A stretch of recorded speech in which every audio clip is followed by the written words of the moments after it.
उकुणी एवं रूपी डैंड्रफ दूर करिबा पई किछि सहज एवं प्रभावशाली घरोई उपाय निम्नरे दियागला। एही समस्या गुड़िक साधारणतः मुंडर सफासुतुरा प्रति ध्यान नदेले अधिक होइथाए। 1. उकुणी पई घरोई प्रतिकार। उकुणी समस्यारु मुक्ति पाइबा पई आपण एही उपाय आपणाई पारिबे। निमपत्र। निमपत्रकु पानीरे सिझाई सेही पानीरे मुंड धुअंतु। निमरे थिबा आंटीबैक्टेरियल गुण उकुणी मारिबारे साहाय्य करे। नड़िया तेल और कपूर। नड़िया तेलरे अल्प कपूर मिसाई मुंडरे लगांतु।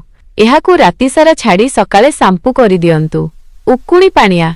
भल भावे तेल लगाइबा परे सरू उकुणी पानिया लाइस कम व्यवहार करी उकुणी बाहर करंतु। 2.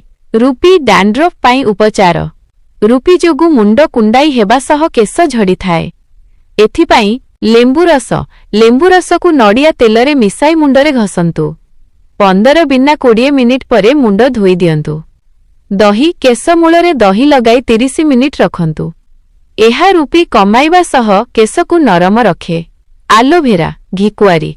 आलोभेरा को सीधा सड़ख मुंडरे लगाइले रूपी एवं कुंडाई हेबा दूर हुए। किछि जरूरी सतर्कता। परिष्कार परिच्छन्नता।